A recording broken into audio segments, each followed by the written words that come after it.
Ungeklärte Mord- und Vermisstenfälle bewegen und faszinieren uns auf eine düstere Weise. Manchmal findet sich Jahre später eine Erklärung, aber bei manchen Fällen werden wohl nur das Opfer und/oder der Täter wissen, was wirklich geschehen ist.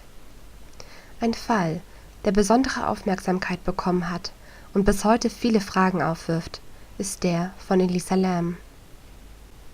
In dieser Videoreihe werde ich Mord-, Todes- oder Vermisstenfälle beleuchten und dabei auch auf Details der Obduktionsberichte und des Tathergangs eingehen. Menschen mit einem sanften Gemüt bezüglich dieser Themen rate ich davon ab, das Video zu sehen.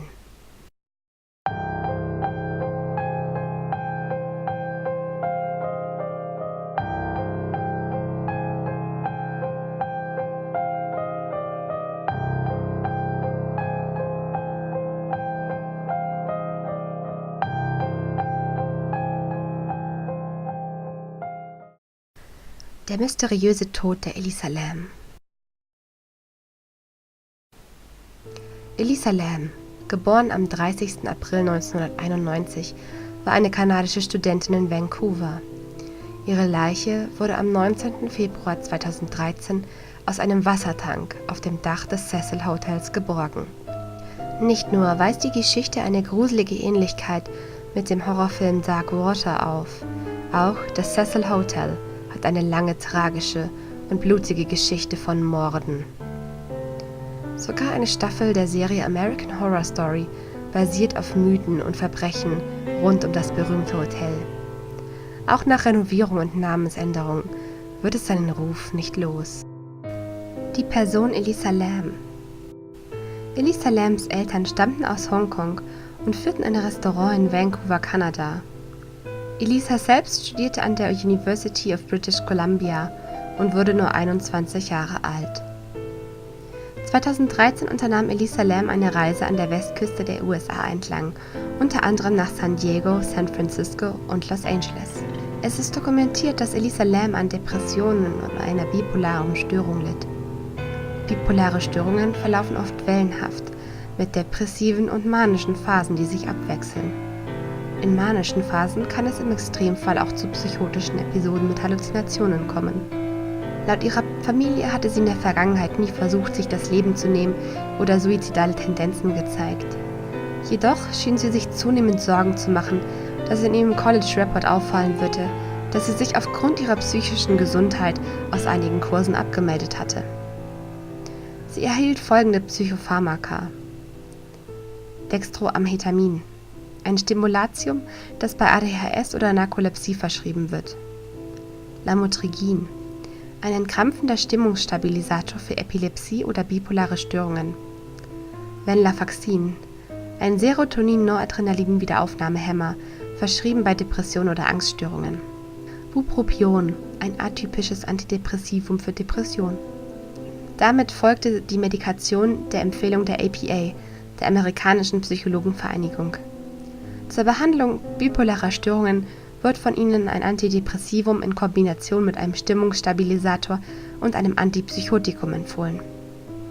Alle diese Medikamente hat Elisa Lam von einem Arzt verschrieben bekommen. Ablauf: Am 28. Januar 2013 checkte sie in das Cecil Hotel in Downtown Los Angeles ein, zuerst in ein Gemeinschaftszimmer. Ihre Zimmergenossen beschrieben ihr Verhalten als höchst seltsam und nach 2 Tagen bekam sie ein Einzelzimmer zugewiesen.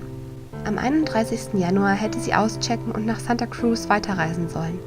Als Elisas Eltern nichts von ihr hörten, verständigten sie die Polizei von Los Angeles und flogen schließlich auch selbst nach LA, um bei der Suche zu helfen. Die Polizei durchsuchte das Zimmer und das komplette Hotel inklusive des Dachs, aber es gab keine Spuren und selbst Spürhunde konnten keine Anhaltspunkte finden. Am 6. Februar veröffentlichte die Polizei Fotos, um die Öffentlichkeit um Mithilfe zu bitten. Am 14. Februar wurde schließlich das Video veröffentlicht, das zu trauriger Berühmtheit gelangte. Es zeigt Elisa Lam im Aufzug, wie sie scheinbar panisch und willkürlich Knöpfe drückt, sich vor irgendetwas versteckt und immer wieder prüft, ob jemand im Gang steht. Der Aufzug scheint nicht zu funktionieren und erst als Elisa Lam aufgibt, setzt er sich wieder in Gang. Manche Leute vermuten, es könne sich um eine manische Episode mit einem psychotischen Schub gehandelt haben. Andere Theorien und Spekulationen reichen von einem Verfolger über Geister bis hin zu nicht haltbaren Verschwörungstheorien. Einen Link zum vollständigen Video findet ihr unten in der Infobox. Aber das Video ist in seiner Länge etwas verstörend. Während der Ermittlungen beschwerten sich Hotelgäste über niedrigen Wasserdruck, einen seltsamen Geschmack und Verfärbungen. Am Morgen des 19. Februars wurde Elisa Lams Leiche in einem Wassertank auf dem Dach gefunden. Sie trieb unter der Wasseroberfläche, das Gesicht nach oben gerichtet. Das Wasser wurde abgelassen und der Tank musste aufgeschnitten werden, um ihren Leichnam zu bergen. Am 21. Februar wurde Ertrinken als Todesursache festgestellt. Ihre bipolare Störung solle dabei eine wichtige Rolle gespielt haben. Im Juni desselben Jahres wurde schließlich der vollständige Autopsiebericht veröffentlicht. Ihre Leiche trieb nackt im Wasser, die Kleidung, die sie auch im Überwachungsvideo trug, schwamm neben ihr, ebenso wie eine Armbanduhr und der Zimmerschlüssel. An den Kleidern befanden sich nicht näher identifizierte sandartige Partikel. Ihr Körper hatte bereits angefangen zu verwesen und eine grünliche Verfärbung angenommen. In ihrem Blut wurden Spuren der Medikamente gefunden, die sie ordnungsgemäß eingenommen hatte, ebenso eine kleine Dosis Ibuprofen, jedoch kein Alkohol oder illegale Drogen. Auch die Polizei schloss Fremdverschulden aus. Ob es nun ein schrecklicher Unfall oder geplanter Suizid war, kann niemand sagen. Offene Fragen. Wie Elisa Lam in den Wassertank gelangen konnte, bleibt unklar. Sowohl das Dach als auch die Zugänge waren laut Hotelpersonal gesichert und abgesperrt, teils mit Codes, die nur das Personal kannte. Gewaltsames Überwinden dieser Hürden hätte einen Alarm ausgelöst. Allerdings berichtete ein chinesischer Videomacher später mit einem YouTube-Video, dass das Dach leicht über eine Feuerleiter zu erreichen sei. In dem Video ist auch zu sehen, dass es nicht unmöglich ist, die Wassertanks alleine zu erreichen. Die Deckel der Wassertanks seien schwer und es wäre unmöglich, sie alleine von der Innenseite zu schließen. Außerdem bleibt Elisa Lams Handy bis heute verschwunden. Während die Polizei den Fall offiziell als Unfall zu den Akten gelegt hat, stellen sich Beobachtern einige Fragen. Da gäbe es die schaurige Ähnlichkeit zu dem Film Dark Water, der beinahe 10 Jahre früher erschien. Auch dort beschwerten sich Gäste eines Apartmentblocks über einen fauligen Geschmack des Wassers und schließlich wurde die Leiche eines Mädchens im Wassertank auf dem Dach gefunden. Theorien. Aufgrund der Ähnlichkeit zu dem Horrorfilm und der berüchtigten Geschichte des Hotels gehen einige Personen davon aus, dass übernatürliche Kräfte am Werk sind. Man munkelt, dass etwas Böses in den Mauern des Hotels lauert und bereits auch Leute, die vorher eingecheckt haben, negativ beeinflusst hat. Eine weitere populäre Theorie geht von Mord aus.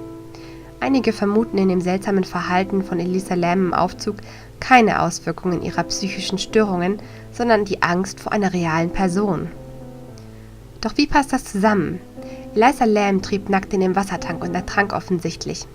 Der Mörder müsste Elisa Lam also entweder vorher betäubt haben und sie danach aufs Dach und in den Wassertank verfrachtet haben oder sie gezwungen haben, in den Wassertank zu klettern. Jedoch gibt es weder Spuren von betäubenden Substanzen oder Gewalteinwirkungen an Elisa Lams Körper.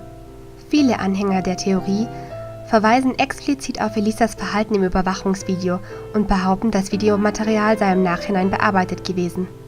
Auf Reddit gibt es unter anderem Spekulationen darüber, dass ein Mitarbeiter des Hotels involviert wäre und später das Material der Überwachungskamera bearbeitet hätte. Sowohl die Mord- als auch die Geistertheorie haben jedoch keine handfesten Beweise und sind reine Spekulation. Ein anderer User auf Reddit sah sich die Medikamente und toxikologischen Befunde genauer an. Elisa Lams Verhalten im Aufzug kann durch eine manische Episode sicherlich erklärt werden und anhand der Konzentration der Medikamente in ihrem Blut sieht es so aus, als hätte sie zumindest einen Teil ihrer Medikamente an diesem Tag nicht genommen. Psychopharmaka können bei falscher Einnahme oder Dosierung starke Nebenwirkungen haben. In manischen Episoden kann es zu Unruhe und erhöhter körperlicher Agitiertheit kommen. Und auch wenn es als unwahrscheinlich gilt, dass Elisa Lam den Deckel des Tanks selbst geschlossen hat, unmöglich wäre es nicht. In Ausnahmesituationen können Menschen unglaubliche Kräfte entwickeln und gerade bei hochpsychotischen Episoden kann so ein Zustand gegeben sein. Vielleicht wusste Elisa Lam auch von der Vorgeschichte des berüchtigten Hotels und wurde in ihrer Manie oder Psychose verstärkt. Ob es nun ein schrecklicher Unfall, ein psychischer Ausnahmezustand oder eine bewusste Entscheidung war, Es ist eine Tragödie, die ein Menschenleben gekostet hat. Der Fall wurde offiziell zu den Akten gelegt und manche Fragen können wohl niemals abschließend geklärt werden. Wir können nur hoffen, dass Elisas Seele und ihre Familie Frieden finden. Welche Theorie habt ihr? Diskutiert gerne mit mir in den Kommentaren. Ich bitte euch jedoch um Respekt und einen angemessenen Ton, um der Toten und der lebenden Involvierten willen. Vielen Dank fürs Zuhören und ich wünsche euch noch eine gute Nacht. Alle Quellen findet ihr wie immer unten in der Videobox. Mein Shoutout geht an Muji auf jeden Fall, denn seine Musik hat dieses Video im Hintergrund begleitet und er stellt diese Musik mit sehr geringen Voraussetzungen für alle nutzbar ins Internet. Deswegen schaut doch gerne auf seinem Kanal vorbei. Er macht wirklich, wirklich tolle Musik und ja, vielen Dank Muji.